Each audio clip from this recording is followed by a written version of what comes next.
I think the most powerful mindset, at least to me, is one that, again, I learned from Ali Crum. This is a mindset that in her peer-reviewed studies of different populations, it's clear exists universally in people in the SEAL teams, but less so, or is perhaps even absent from the general population, sadly. The idea that stress grows you, that challenge grows you, but isn't the only way that you can grow, I think is a very powerful mindset. What do you mean by that? So what they did is she surveyed a bunch of different people, different professions, and asked, what's your view of stress? Do you think it grows you, it diminishes your ability, et cetera? So this isn't giving people information, this is asking them for information. And the only group that said stress grows you, the more challenged, the better you get, et cetera. The more stress you experience, the more likely you are to succeed, was this group from the SEAL teams. I don't know if they were new recruits or if they had been in a long time, but that was the group. I would add to that yes, if you adopt the mindset that stress grows you, you're going to be much better off, but also that stress is not the only way to grow in life, right? There's this idea, we have this, and again, there's sort of a gravitational pull of this, like stress grows you. Yes. Forward center of mass, or, Yep. always be in friction, limbic friction. How about a more expansive or nuanced version of that might be stress grows you. So if you're under stress, you're back on your heels from something, you think, okay, how can I get flat-footed or even forward center of mass? You tell yourself, stress grows me, stress grows me, stress grows me. But that doesn't mean stress is the only thing that will grow you, right? Learning to cycle between periods of hard work and deep, what I call non-destructive, deliberate reset, right? That's what really works over time. I can attest to that. People who just really go out and tie one on in order to recover, you can only get away with that for a few years before your body and mind start to give out, right? So find non-destructive ways to reset, and also adopt the mindset that stress grows you, and adopt the mindset that there are other ways to grow that don't involve stress. And I think you're set up to have a pretty fantastic life. That's my, simple view of the way these things work. One of the best books that I've read this year is The Expectation Effect by David Robson.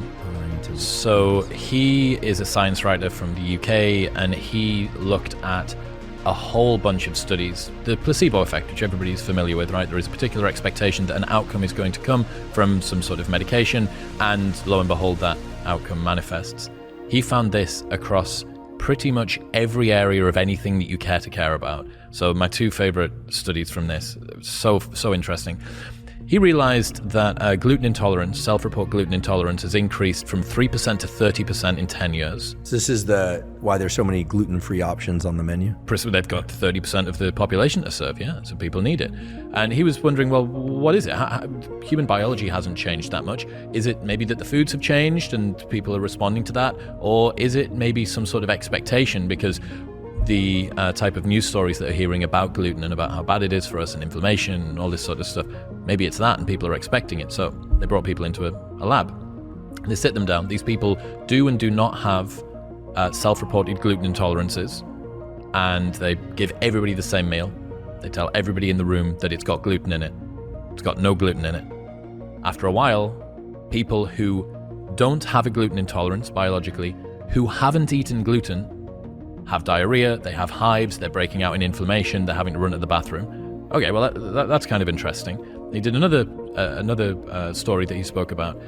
VO2 max tests that they were looking at. Apparently there's a particular genetic mutation that allows people to blow off CO2 and upregulate oxygen in a better way. They brought people in, even numbers of people that did and did not have this genetic trait. Split them into two random groups. So there was a mix of both do and do not have the trait in each. First group was told, you've got the right genetic trait, you should be really, really good at this. Second group was told, oh, sorry, you don't have it, you shouldn't be too good. No surprise perhaps at the group that was told that they did, they ended up performing better. But when they actually looked at what was happening in the physiology of these people, they found that the people who didn't have the genetic mutation but were told that they did, had a lower overall lactate threshold, they had a lower overall heart rate, they were blowing off CO2 more effectively and upregulating oxygen better than the people who did have the genetic mutation but were told that they didn't. So he coined this term that said your expectations are even more powerful than your genes. That's a remarkable example. And I think that, a lot these days is being made of epigenetic effects and things, but this is almost in the different direction. This is a psychophysiological response. I find this kind of thing, to be honest, among the more fascinating and interesting aspects of neuroscience, if not the most interesting lately. Those examples are tremendous, so I can't counter those at all with anything more spectacular. But the work of Dr. Aaliyah Crum at Stanford, she runs the Stanford Mind Body Lab, and she's done simple experiments, but they're really elegant, instructing people, one group, all about the terrible effects of stress. It destroys your immune system, et cetera, et cetera. Other people telling them also true things, but all the positive effects of stress. It sharpens your ability to function, you can remember things better, et cetera, et cetera. You see exactly what you are told, basically. Now, you can't lie to people. You can't tell them things that aren't true. It's just about the subset of information that you get dictates the response you get. And perhaps the most dramatic was they gave two different groups of people, and then they actually each got the opposite condition too, a milkshake. One group is told this milkshake is very high calorie, it contains a lot of fat and sugar, etc. Another group is told the milkshake they're getting is very low calorie, it's very nutrient sparse, etc. Then they measure hunger, so how long it takes for them to get hungry again after ingesting it. They also look at insulin, and they also look at ghrelin, this hormone that is secreted as you get, essentially makes you hungry. It's associated with hunger. There are other things too, but you see exactly what you would expect, which is that people that get the nutrient-dense milkshake are satisfied for longer, their ghrelin is suppressed, and their insulin is higher. You see the opposite in the group that had the so-called low-calorie shake. Turns out it's the exact same milkshake. This is remarkable, right? Because this is not simply the placebo effect. I think it's the placebo effect plus the expectation effect plus a real physiological effect, because that's what you describe as well. And the way that the way she describes it is that any event causes a real physiological response, but that real physiological response is braided in with our expectation and our understanding of what the response ought to be to create the actual response. So it's sort of real plus perceived equals your reality. An ability to control your levels of stress in real time is extremely powerful. It turns out you can do this using physiology and neuroscience. Your breathing can directly impact your heart rate and your level of stress or calm. Here's how it works. When you inhale, your diaphragm moves down. This creates more space in your thoracic cavity, and your heart actually gets a little bit bigger. As a consequence, the rate of blood flow through that larger heart volume slows down. A signal is sent from a group of neurons on your heart called the sinoatrial node. That signal goes up to the brain, and your brain sends a signal to speed the heart up. In other words, inhaling speeds your heart rate up. The opposite is true as well. When you exhale, your diaphragm moves up. Your heart gets a little bit smaller because there's a little bit less space in your thoracic cavity. As a consequence, blood flows more quickly through that smaller volume.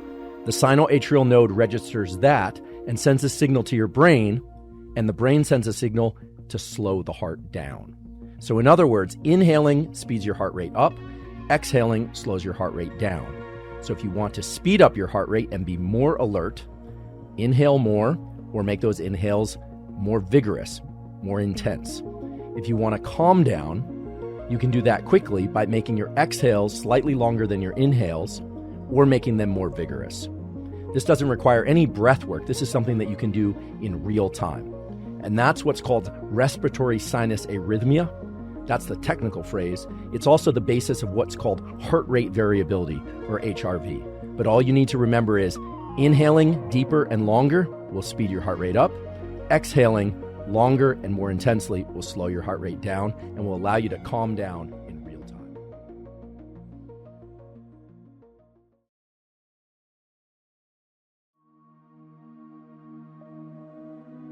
I wake up in the morning and I want to reach for my phone. But I know that even if I were to crank up the brightness on that phone screen, it's not bright enough to trigger that cortisol spike and for me to be at my most alert and focused throughout the day and to optimize my sleep at night. So what I do is I get out of bed and I go outside, and if it's a bright, clear day and the sun is low in the sky, or the sun is, starting to get overhead, what we call low solar angle, then I know I'm getting outside at the right time. If there's cloud cover and I can't see the sun, I also know I'm doing a good thing, because it turns out, especially on cloudy days, you want to get outside and get as much light energy or photons in your eyes. But let's say it's a very clear day and I can see where the sun is. I do not need to stare directly into the sun. If it's very low in the sky, I might do that because it's not going to be very painful to my eyes. However, if the sun is a little bit brighter and a little bit higher in the sky, sometimes it can be painful to look at. So the way to get this sunlight viewing early in the day is to look toward the sun. If it's too bright to look at directly, well, then don't do that. You just look toward it, but not directly at it. It's absolutely fine to blink. In fact, I encourage you to blink whenever you feel the impulse to blink.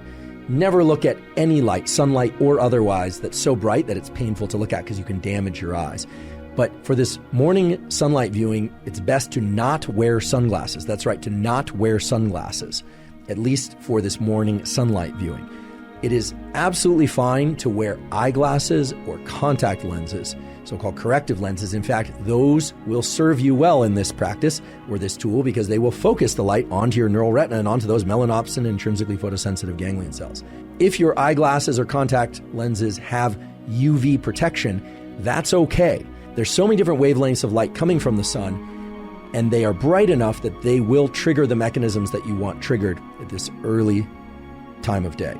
So try and get outside, ideally within the first 5 minutes of waking, or maybe it's 15 minutes, but certainly within the first hour after waking. I want to share with you 3 critical things about this tool of morning sunlight viewing. First of all, this is not some woo biology thing. This is grounded in the core of our physiology. There are literally hundreds, if not thousands, of quality peer-reviewed papers showing that light viewing early in the day is the most powerful stimulus for wakefulness throughout the day, and it has a powerful positive impact on your ability to fall and stay asleep at night. So this is really the foundational power tool for ensuring a great night's sleep and for feeling more awake during the day. Second of all, if you wake up before the sun is out, you can and probably should flip on artificial lights in your internal home environment or apartment or wherever you happen to live, if your goal is to be awake.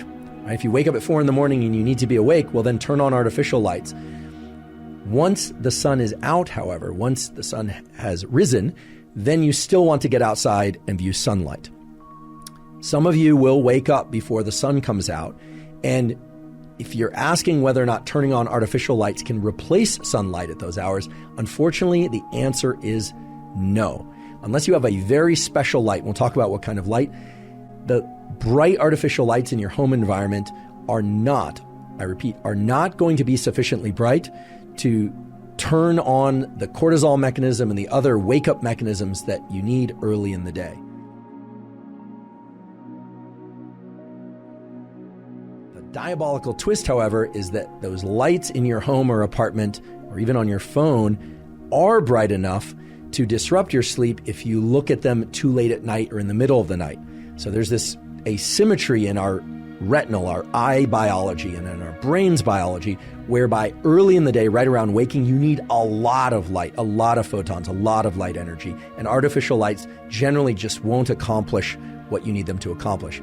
But at night, even a little bit of artificial light can really mess up your so-called circadian, your 24-hour clocks, and all these mechanisms that we're talking about.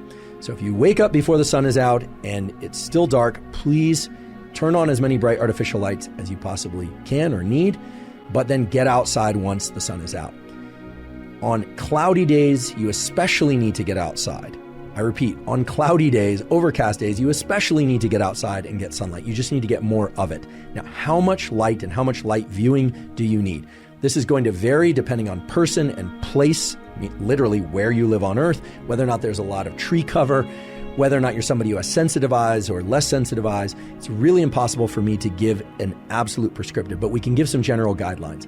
In general, on a clear day, meaning no cloud cover or minimal cloud cover, you want to get this sunlight exposure to your eyes for about 5 minutes or so. Could be 3 minutes one day, could be 7 minutes the next day, about 5 minutes. On a day where there's cloud cover, so the sun is just peeking through the clouds or it's more dense cloud cover, you want to get about 10 minutes of sunlight exposure to your eyes early in the day. And on days that are really densely overcast or maybe even are rainy, you're going to want to get as much as 20 or 30 minutes of sunlight exposure. Another key thing is do not forget about, just don't try and get this sunlight exposure through a car or a window, whether or not it's tinted or otherwise. It takes far too long. It's simply not going to trigger the relevant mechanisms. You would be standing there all day trying to get enough light into your eyes from the morning sunlight, and by then the sun will have already moved from low solar angle to overhead, and it simply won't work for all sorts of mechanisms related to your circadian rhythm functions. So just don't try and do it through a windshield, sunglasses, or a window. It's just not going to work. Get outside. If the weather is really bad or for whatever reason, safety reasons, you cannot get outside, well then I suppose try and get near a window. That would be the last resort. But you really want to get outside to get this sunlight exposure. A question I often get is, how long should I try to focus? Well, the research literature point to the key importance of so-called ultradian cycles. You've all probably heard of circadian cycles or circadian biology. Circa, the day, circadian, is about 24-hour cycle. Well, our brain and body operate within that day, or within each and every day, I should say, with 90-minute ultradian cycles. So my suggestion would be, anytime you're going to sit down and try and focus, you're going to try and do a focused bout of physical exercise or skill learning or musical learning, or maybe you're even just having a conversation. Maybe you're a therapist or you're attending therapy or a class. How long should it be? And the ideal duration is about 90 minutes. Not exactly 90 minutes, but we can reliably say 90 minutes or less. Okay, it doesn't have to be the full 90 minutes, but trying to push yourself to be able to drop into 2 hours of focus or 3 hours of focus while possible is not really in line with what we know about the underlying biology. Everything from our sleep states, or the different stages of sleep, and our waking states is divided into these 90-minute cycles, or so-called ultradian cycles. So what I like to do is set a timer for 90 minutes. I acknowledge and accept the fact that under most conditions, unless I'm really pressed for a deadline and I'm optimally caffeinated, etc., the first 5 to 10 minutes of that 90 minutes are a transition time. It's like the warm-up for focus, but I do include it in that 90 minutes. And then I really try and drop into doing focused mental work or learning of some sort. Again, this could be physical as well, motor skill learning, or anything we're running or lifting weights, etc., and really try and drop into that across the full 90 minutes. Again, accepting the fact, okay, it's not just an idea, the fact that occasionally our focus will flicker. It will jump out of focus, and then a big part of being able to focus is to go back to focusing. The way I'd like you to conceptualize this perhaps is that arrowhead suddenly getting very, very broad, that you're focusing on many things, or that arrow shifts to a different location in the room. The key is to be able to shift it back and to narrow it once again, and that's an active process. So much so that it requires a lot of metabolic energy. Your brain is the chief consumer of metabolic energy. The calories that you consume is so-called basal metabolic rate. Most of that isn't related to movement or heartbeat or breathing. It's related to brain function. Your brain is a glutton with respect to caloric need. So understand that at the end of 90 minutes, or maybe even after 45 minutes, you might feel rather tired or even exhausted. And it's very important that after a bout of focus, that you take at least 10 minutes, and ideally as long as 30 minutes, and go through what I call deliberate defocus.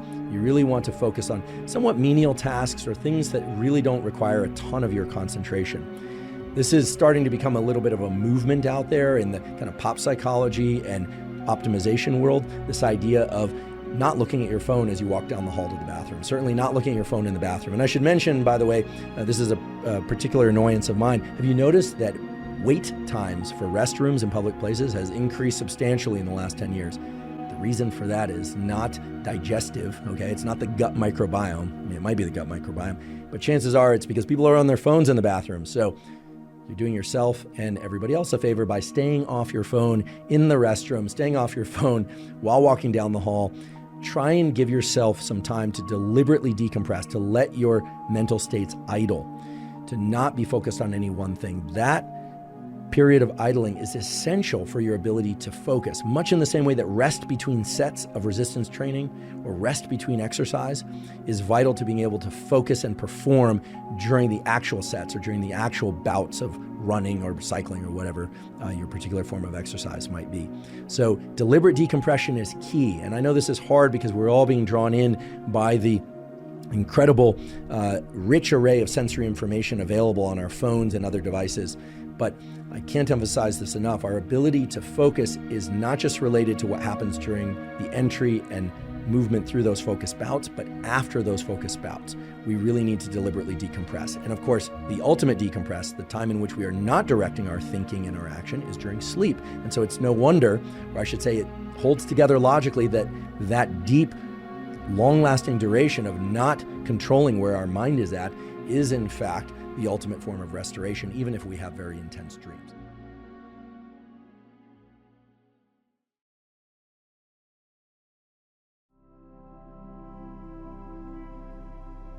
The thing about cell phones is when you first get on there and you haven't, let's say no Wi-Fi on the flight or something, and you land, it can actually be quite stimulating. You get a lot of dopamine. Oh, there's this. Oh, there's that. But very quickly, when you're scrolling on social media, you're no longer getting the novelty, but you're continuing to do it and you almost don't know why you're doing it. At that point, it shifts over to something that's a bit more like an obsessive compulsive behavior, where we can define an obsessive compulsive behavior where the obsession leads to a compulsion. So the obsession is a thought, the compulsion is a behavior, but the acting out of the compulsion merely serves to increase the obsession.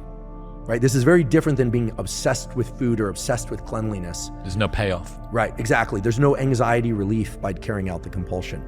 With OCD behaviors, like scrolling social media, the dopamine quickly wanes, and then you find that you're just and we've all been there, you're scrolling, and like, why am I doing this? This isn't that interesting. This isn't that interesting.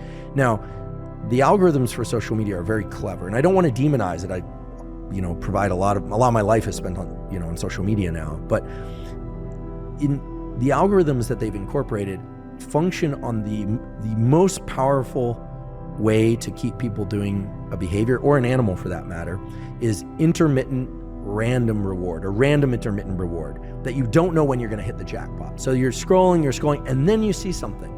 Typically it's very high, what, in nerd speak, we'd say signal to noise. So if you're reading some interesting things, this came out in the news, and then it's all of a sudden a riot, or a person that is base jumping off a building, or, for people that are scrolling, looking at bodies or something like that, live bodies. Hopefully people aren't looking at dead bodies. But look, if something's very tragic, then that has this gravitational pull.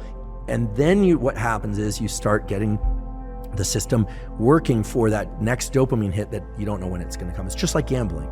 So I look at social media as initially being very dopaminergic, driving reward, surprise, and excitement, but very quickly transitioning to something more like OCD and the kinds of behaviors where it looks, if we were to look at ourselves through the lens of an experiment, like we would an animal experiment, we think that animal is sick. If you saw an animal digging in the corner, looking for a bone, the dog is looking, you'd think, that's really sad. That's us, right? That's us. I'm pointing at myself intentionally. That's us. So we have to learn to self-regulate the amount of time, but that doesn't have to be a process of, scruffing ourselves and saying, don't do it. Think about it in terms of the positive. The more time away from something, the more positively reinforcing it will be when you return. And just to sort of superimpose this onto the relationship conversation, many of us are fortunate to have partners that we love spending a lot of time with. It's also good to miss that person every once in a while. Now, that might be an hour for some people apart of no communication. It might be a week. Everyone varies on this spectrum. But the idea of missing someone is that positive anticipation, that kind of pain, right? It's a motivational state. And then when you see them, it's all the richer. So dopamine detox, I would have thought, was not something real. It seemed kind of silly to me, actually. And I'll tell you why it seems silly and why it still seems silly, but why it may have some utility. But then Dr. Anna Lemke, told me that it actually can be quite useful to take some time and space away from social media, certainly from any addictive drugs. That's the treatment for addiction, and restore those dopamine levels to baseline. Now, the way that dopamine detoxing was initially described in the Bay Area, where it seemed a lot of tech types were talking about it, was in terms of, I heard something like, people aren't even looking at other people's faces. They're really kind of living in this like monkish lifestyle, like no food of that they really enjoy, know anything. That to me seems kind of crazy and kind of extreme. I mean, I can understand not ingesting a lot of highly palatable foods, eating some blander foods. I can understand certainly not doing any prescription drugs or taking some time off from caffeine. Caffeine increases dopamine receptors, which makes the dopamine that's available more powerful at evoking the dopamine response. I can understand avoiding certain substances and behaviors, but the idea that you weren't going to look people in the eye because there's going to be too much dopamine, I mean, I guess it depends on who you're looking in the eye and how much their look positively arouses you. But the fact of the matter is that that's not a very rational way to think about dopamine detox. But staying out of high intensity, highly rewarding activities, I think could be useful in terms of reestablishing that dopamine balance. And everything we know from Anna's work is that dopamine, if you drive those dopaminergic states too long, addictive drugs, etc., people can do this with sex, food, drugs, gambling, social media, all sorts of things, pornography. What ends up happening is the amount of dopamine that's released over time goes down and down and down and down, and pretty much is traversing into the territory of pain. And then people, again, are back to this thing where, they're scrolling internet porn 8, 9, 10 times or hours a day, and then they're wondering why this isn't effective for them anymore, whereas it was before. And there's an additional issue with pornography, which is not often discussed, which is that, remember, guys in particular, the brain is a learning prediction machine. And I'm not trying to say that all pornography is bad, but there are good data to support the idea that if your brain learns to be aroused by watching other people have sex, it is not necessarily going to carry over to the ability to get aroused when you're one-on-one with somebody else, right? Especially young kids who are consuming a lot of pornography, the brain is learning sexual arousal to other people having sex. So you're going to program yourself into being a voyeur? Or just create challenges in sexual interactions with a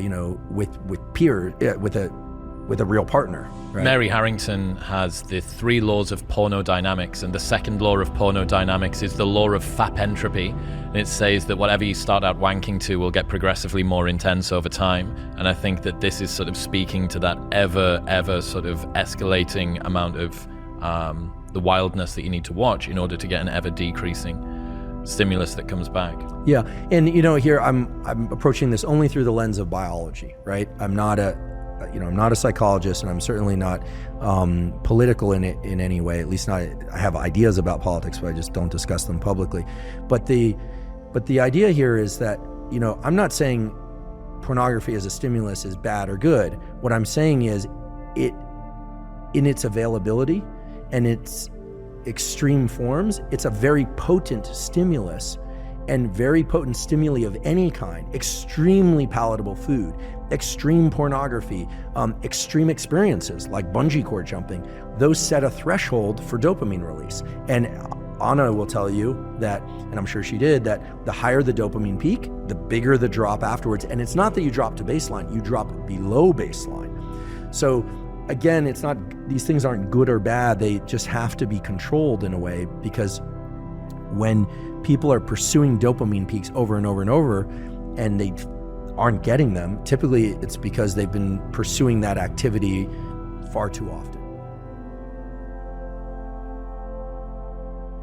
The key thing here is that, and this is the beauty of the dopamine system, just like the stress system is generic, the fear system is generic, it's designed for a bunch of different scenarios. The motivation system is also generic. It can be to achieve the next lamppost as a milestone, or it can be 5 miles as the next milestone. You get to control that. And so it's completely arbitrary, right? I mean, one of the most brilliant things that was ever said to me by an extremely skilled psychoanalyst is so simple, and yet I do think it's the most fundamental thing to understanding oneself, is that it's all internal, right? If you finish a marathon in first place, no one comes along and drips dopamine in your ear. You self-generate that. It's all internal. It's all about your internal representation. Now, that doesn't mean that there aren't good and bad events in life, but the fact of the matter is that if you set the next milestone as just outside the distance of what you're comfortable with, and you make it there, if you allow yourself a moment to register that win, you get energy to then set the next milestone and achieve it. that energy is dopamine converted into epinephrine, into adrenaline.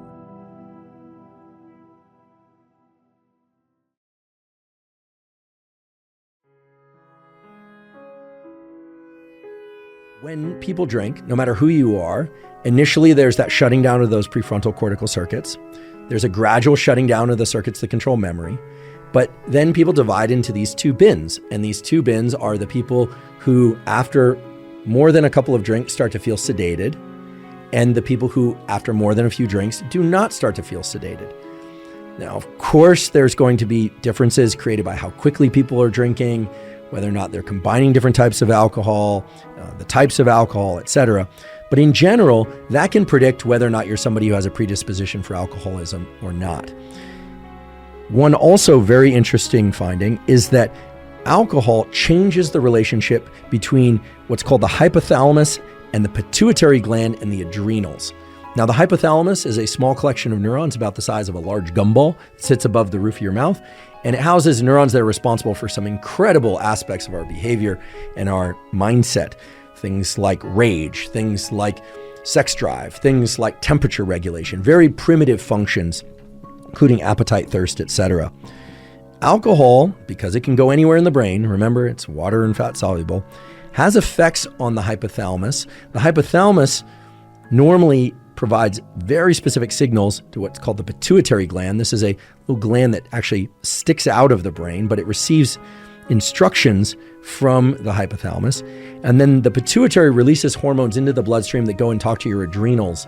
Your adrenal glands sit right above your kidneys in your lower back. And the adrenals release, as the name suggests, adrenaline, also called epinephrine, and also a molecule called cortisol, which is involved in the kind of longer term stress response, has some healthy effects too on the immune system. Okay, so the hypothalamic pituitary adrenal axis. I know that's a mouthful. You don't need to remember the names, but the hypothalamic pituitary adrenal axis maintains your physiological balance of what you perceive as stressful and what you don't perceive as stressful. People who drink regularly, so this again could be just 1 or 2 drinks per night, or it could be somebody that drinks just on Fridays or just on Saturdays or maybe just on the weekend, 2 to 4 drinks. Well, those people experience changes in their hypothalamic pituitary adrenal axis that result in more cortisol, more of this so-called stress hormone being released at baseline when they are not drinking. This is really important. People who drink a bit, and when I say a bit, I don't mean 1 or 2 sips or even a glass of wine every once in a while. I mean, again, people that are maybe having 1 drink a night with dinner and maybe on the weekend a few more. Again, I offer a bunch of different patterns to explain how it could also be 2 or 3 drinks on Friday or 6 drinks only on Saturday. Well, all of those groups experience increases in cortisol release from their adrenal glands when they are not drinking. And as a consequence, they feel more stressed and more anxiety when they aren't drinking.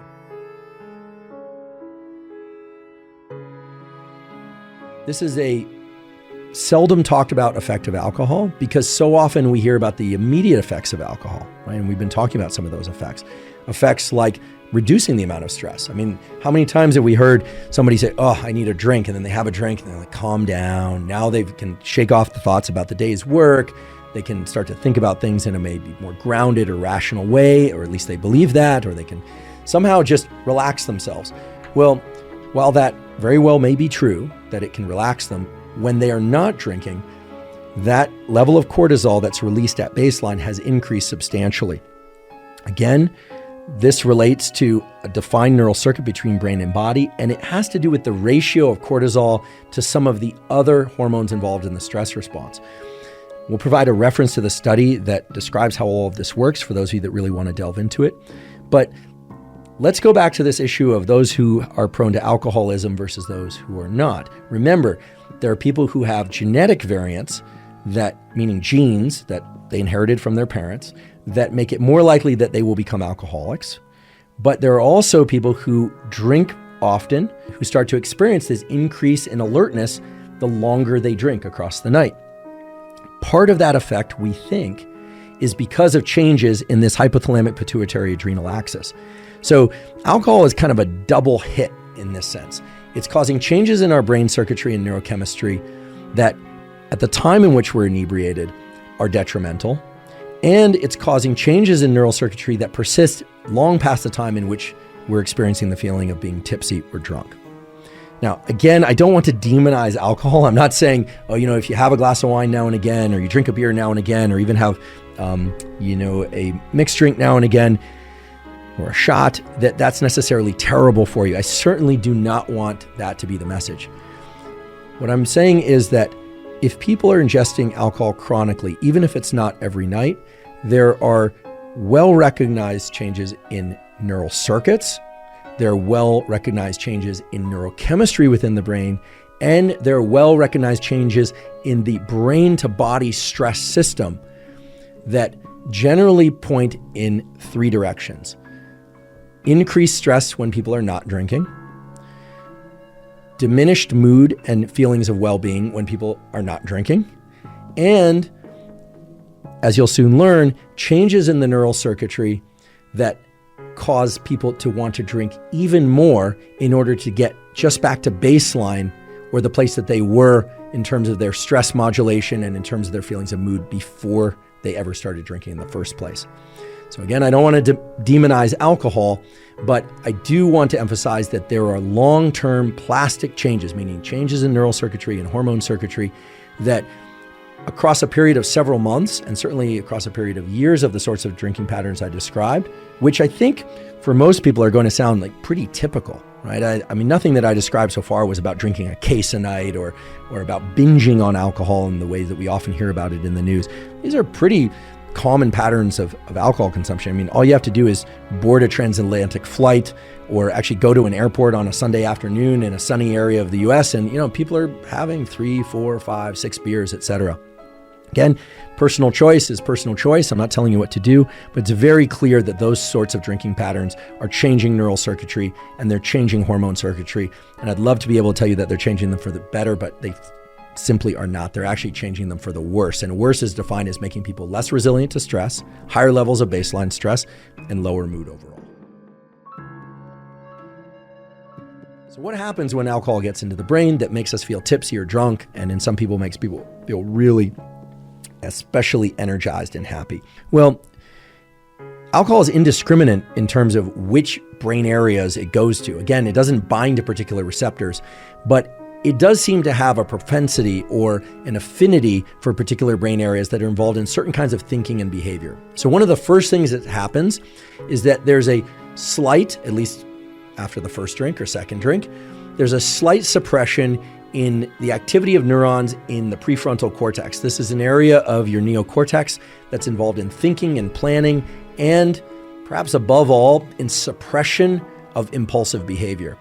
So if you go to a party and they're serving alcohol and people are consuming drinks, what you'll notice is that a few minutes into that party, the volume of people's voices will increase. And that's because people are simply not paying attention to their voice modulation. As other people start speaking more loudly, other people are speaking more loudly. We've all had this experience, right, of going to a party and then you step outside for a moment and you go, oh my goodness, I was shouting. You come home the next day, you got a sore throat. It might be that you picked up some sort of bug, some virus or something. But oftentimes it's just the fact that you've been shouting all night just to be heard, because as the prefrontal cortex shuts down, people stop modulating their level of speech quite as much. Also notice that people start gesticulating more, people will start standing up and sitting down more, they'll start walking around more. If there's music on, people might spontaneously start dancing.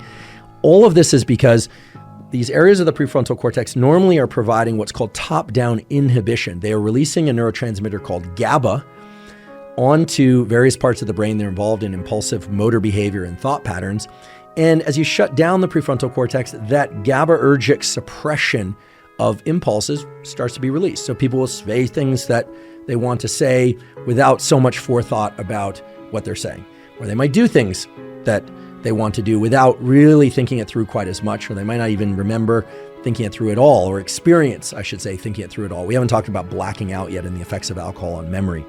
But as long as we're there, I'll just tell you that alcohol has a very strong effect in suppressing the neural networks that are involved in memory formation and storage. This is why oftentimes we forget the events of a night out if we've been drinking.